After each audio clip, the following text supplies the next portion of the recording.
প্রথম বইটার নাম হচ্ছে the theory of the novel, a historico philosophical essay on the forms of great epic literature.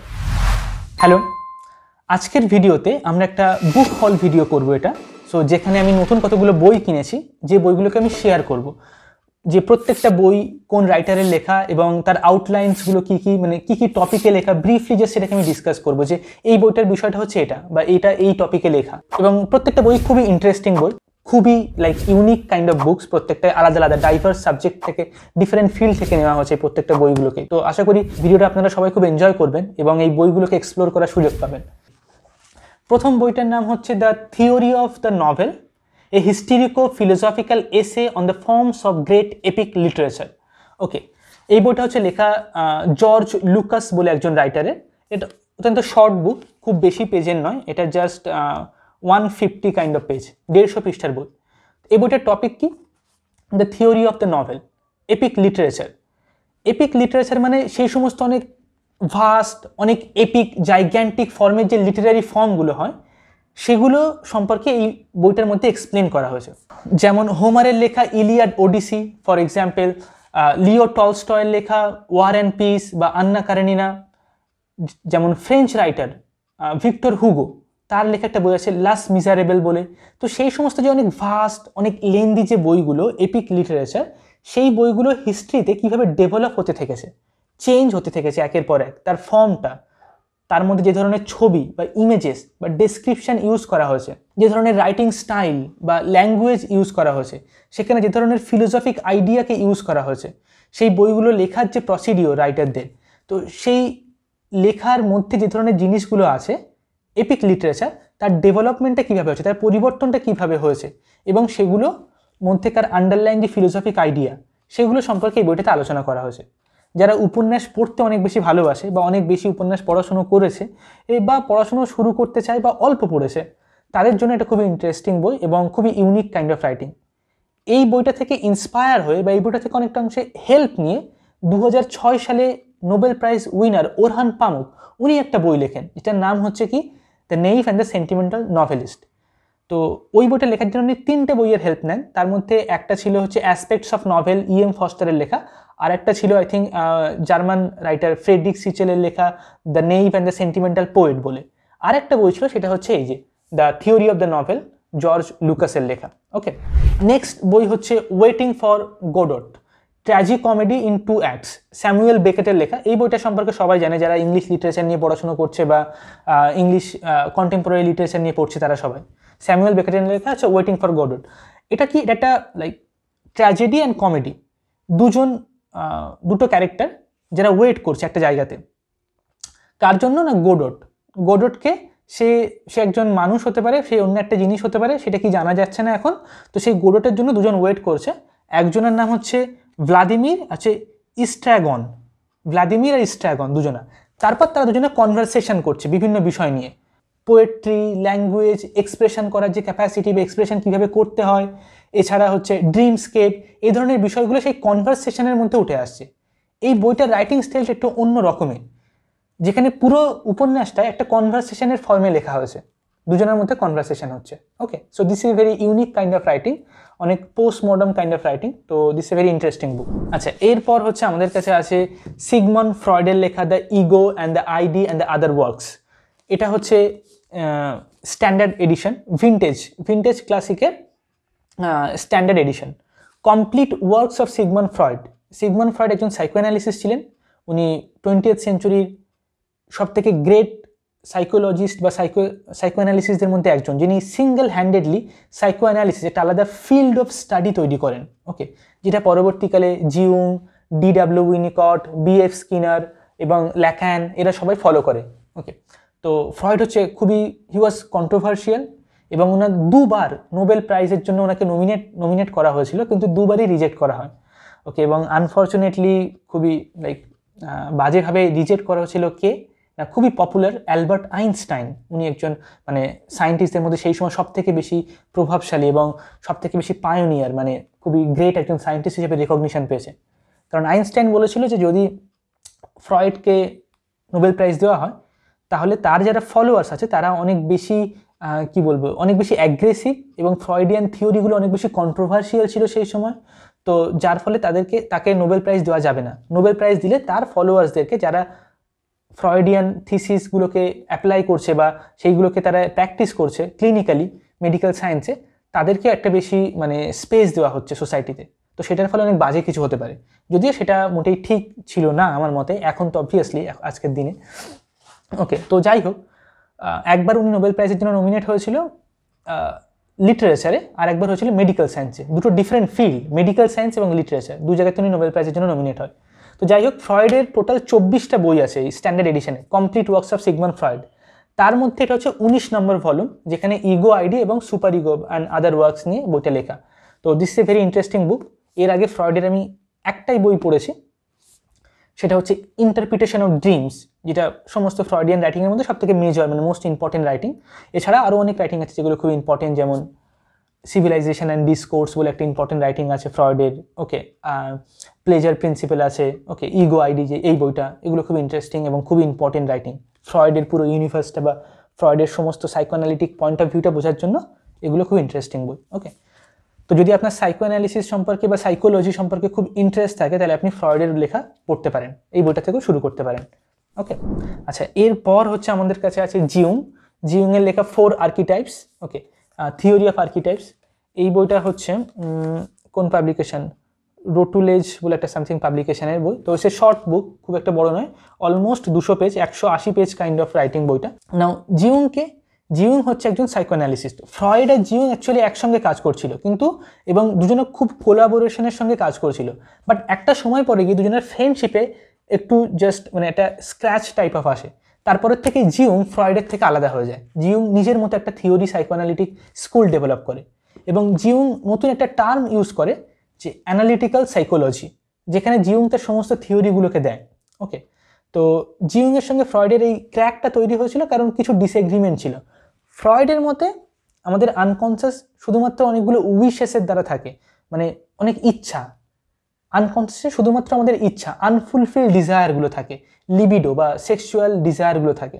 কিন্তু জিউং বলে না, আনকনসিয়াস একটা কলেকটিভ আনকনসিয়াস আছে, অর্থাৎ আমার, আপনার, বাকি সবার মাইন্ড মিলিয়ে একটা আনকনসিয়াস আছে, একটা কলেকটিভ আনকনসিয়াস, যেখানে অনেক রিলিজিয়াস, অনেক মিথস, অনেক স্টোরিজ বা অনেক মিথোলজিক্যাল স্টোরিজ বা অনেক কাল্পনিক জীব বা ক্রিয়েচার, একটা ঘোড়ার মতো মুখ, মানুষের মতো তার শরীর, এই যে ক্রিয়েচারগুলো যেগুলো আদৌ ছিল না, তো সেগুলো কেন, সেগুলো কলেকটিভ আনকনসিয়াসে এক্সিস্ট করে। তো জিউং এর থেকে ফ্রয়েড এটা এগ্রি করে না, এবং জিউং ডাইভার্ট হয়ে যায়, অন্যদিকে চলে যায়, এবং উনি অনেক বেশি রিলিজিয়াস অ্যাসপেক্টে সাইকোলজিকে এক্সপ্লেন করেন। ওকে, তো জিউংয়ের থিওরি সম্পর্কে আমাদের চ্যানেলে একটা ভিডিও আছে, যেখানে আমরা ড্রিম অ্যানালিসিস বা সিম্বলিজম কি, সিম্বলস বলতে কী বোঝায়, সেগুলো সম্পর্কে ডিটেলস আলোচনা করা হয়েছে, 1 ঘন্টার ভিডিও। তো ওটা মাস্ট ওয়াচ, আপনি আর কোনো ভিডিওস দেখুন বা না দেখুন, বিকজ ওই ভিডিওতে সাইকোঅ্যানালিসিস সম্পর্কে আপনি একটা ওভারঅল একটা আউটলাইন পাবেন। ওকে, এর পরবর্তী ভিডিওতে আমরা ডিটেলসে এক্সপ্লেন করবো, যেমন আর্কিটাইপ সম্পর্কে এক্সপ্লেন করবো, ইগো আইডি সম্পর্কে এক্সপ্লেন করবো। তো ধীরে ধীরে জানতে পারবেন। দিস এ ভেরি ইন্টারেস্টিং বুক, 4 আর্কিটাইপস। নাও আর্কিটাইপস মানে কি? আর্কিটাইপস মানে হচ্ছে বেসিক্যালি পার্সোনালিটি। মানে এখন আমরা বলি না যে ওই লোকটার পার্সোনালিটি আলাদা বা এর পার্সোনালিটি ওই রকম। তো এই আর্কিটাইপস বলতে অ্যাকচুয়ালি পার্সোনালিটি শব্দটা এখান থেকেই এসছে, জিউংয়ের কনসেপ্ট। আর্কিটাইপস মানে আর কিছুই নয়, কতগুলো ইউনিভার্সাল আর্কিটাইপ, ইউনিভার্সাল একটা ক্যারেক্টারের মতো। যেমন মাদার চাইল্ড। মাদার বলতে কি বোঝায়? মাদারের যে কোয়ালিটি, অনেক বেশি সফট, অনেক বেশি যে আমাদেরকে সেফটি দেয়, বা অনেক বেশি কেয়ারিং, লাভিং, কম্প্যাশনেট। ওকে, তো এটা হচ্ছে কি একটা মাদার হচ্ছে একটা আর্কিটাইপ। যে আর্কিটাইপটা হতে পারে কোনো একটা ছেলের মধ্যেও তার কতগুলো কোয়ালিটি থাকতে পারে যেটা মাদার আর্কিটাইপের সাথে রিলেটেড। কোনো একজন মেয়ে যে হয়তো এখনো ম্যারিড নয় বা যে হয়তো এখনো মাদার হয়ে ওঠেনি, তার মধ্যে অলরেডি সেই মাদার আর্কিটাইপের কতগুলো সিম্বলস মানে বা কতগুলো সিমটম অলরেডি এক্সিস্ট করতে পারে। তেমন আরেকটা আর্কিটাইপ হচ্ছে যেমন ফর এক্সাম্পল ট্রিকস্টার। ওকে, তো আরও অনেক আর্কিটাইপ আছে, যেমন ফাদার আর্কিটাইপ। ফর এক্সাম্পল আমরা যারা ইন্ডিয়াতে থাকি, আমরা বলি কি এটাকে হচ্ছে মাদারল্যান্ড, মানে মাতৃভূমি। তো আমরা আমাদের ল্যান্ডকে একটা ফেমিনিন কোয়ালিটির দ্বারা দেখি, একটা মাদার অ্যাসপেক্টে দেখি, এটা একটা আর্কিটাইপের সাথে আমরা রিলেট করি। কিন্তু জার্মানে গেলে তারা কিন্তু এরকম বলে না মাদারল্যান্ড, তারা বলে কি ফাদারল্যান্ড। আপনি দেখবেন জার্মান যারা, যেমন ফর এক্সাম্পল হিটলার বা জার্মান যে সমস্ত পলিটিক্যাল মুভমেন্ট যেগুলো হয়েছে, সেখানে একটা ডোমিনেট করার টেন্ডেন্সি দেখা গেছে, অনেক বেশি পাওয়ারফুল, অনেক বেশি একটা হিরোইজম, আইডিয়ালিজম, এবং তারা তাদের ল্যান্ডকে কী অ্যাসপেক্টে দেখে না, একটা ফাদারল্যান্ড, একটা ফেমিনিন কোয়ালিটিতে, এটা একটা আর্কিটাইপ। ওকে, তো এই ধরনের জিনিসগুলো নিয়ে এখানে জিউ এক্সপ্লেন করছে যে আর্কিটাইপস কীরকম হয়, কত রকমের আর্কিটাইপ আছে, ডিফারেন্ট আর্কিটিপিক্যাল ফ্লো, আমাদের কনসাসনেসের মধ্যে দিয়ে ফ্লো হতে থাকে বিভিন্ন প্যাটার্নস অফ আর্কিটাইপস। ওকে, সেগুলো আমাদের লাইফকে কীভাবে শেপ দেয়, কীভাবে আমাদের সোসাইটিকে ফর্ম করে। এই আর্কিটাইপস বিভিন্ন মিথস বা বিভিন্ন মিথোলজিক্যাল স্টোরি, অনেক পুরাণ, অনেক রকমের হিস্টোরিক্যাল সিচুয়েশান, তার মধ্যে এই আর্কিটাইপস বা প্যাটার্ন কতগুলো এরকম উঠে আসছে। তো সেটা নিয়ে এই বইতে জিউ এক্সপ্লেন করেছে। ওকে, তো এটা অনেক দিন থেকে আমার পড়ার ইচ্ছা, বাট এখনও পড়া হয়নি। সো লেটস সি কত তাড়াতাড়ি এটা পড়তে পারি। এরপরে খুব ইন্টারেস্টিং একটা বই যেটা আমি খুব অলরেডি শুরু করেছি পড়া, অল্প জাস্ট একটু পড়া হয়েছে, যে manufacturing consents, written by Noam Chomsky, Edward S Herman and Noam Chomsky. But basically এটা নোয়াম চমস্কির লেখা বই। না, ম্যানুফ্যাকচারিং কনসেন্টস কি? এটা political economy of the mass media US কান্ট্রিতে, মানে ইউনাইটেড স্টেটে, এবং বেসিক্যালি একটা গ্লোবাল লেভেলে মিডিয়া বা নিউজ চ্যানেল তারা কিভাবে সেই নিউজগুলোকে প্রডিউস করে। আমরা যে নিউজগুলো টিভিতে দেখি তার ব্যাকগ্রাউন্ডে সেই নিউজগুলো যখন তৈরি করা হয় সেখানে কীরকম প্রসিডিওরে তৈরি করা হয়, এবং সেই প্রসিডিওরের মধ্যে অনেকগুলো বায়াস বা অনেকগুলো এরর আছে, কিছু জিনিস ভুল করে তারা, এবং তার ফলে পুরো সোসাইটি বা কালচারের উপরে কতগুলো এফেক্ট পড়ে, এবং সেই এফেক্টগুলো আবার অন্য রকমের জিনিসের কনসিকুয়েন্স আরও এফেক্ট পড়তে থাকে। তো সেই বিষয়গুলো নিয়ে উনি এখানে এই বইতে এক্সপ্লেন করেছেন। উনি দেখিয়েছেন কীভাবে প্রোপাগ্যান্ডা বা কতগুলো ভুল ধারণা অনেক একটা মাস লেভেলে মানুষদের মধ্যে ঢুকিয়ে দেওয়া হয় মিডিয়ার থ্রুতে।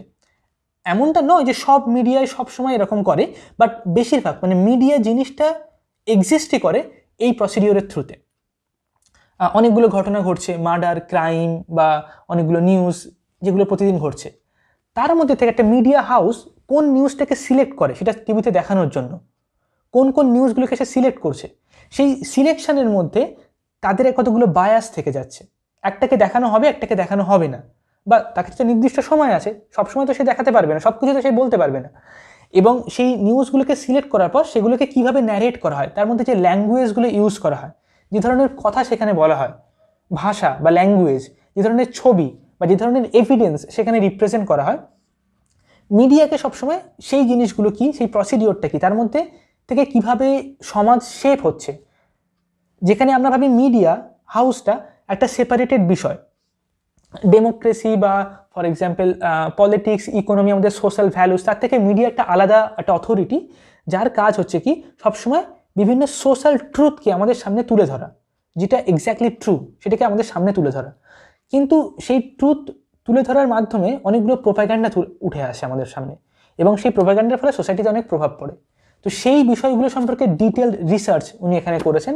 উনি বিভিন্ন ওয়ার্ল্ডে যে সমস্ত গ্লোবাল পলিটিক্স বা ইকোনমিক সিচুয়েশানগুলো হয়েছে, টেরোরিজম, আদার ক্রাইমস, বা এই যে একটা কান্ট্রিকে ইনভেড করছে, ইরাক, ইরান এবং আদার যে সমস্ত কান্ট্রিজের মধ্যে বিভিন্ন রকমের কনফ্লিক্ট লেগে থাকে, ওয়ার জোন হতে থাকে, এবং মাস মিডিয়া কীভাবে সেই নিউজগুলোকে রিপ্রেজেন্ট করে, কীভাবে দেখায়, অ্যাকচুয়াল কী ঘটে, এবং সেই র ডেটাগুলোকে দেখানো সম্ভব নয় হয়তো মিডিয়াতে, কিন্তু সেগুলোকে দেখানো হচ্ছে অনেক সিম্পলিফাইড ফরম্যাটে।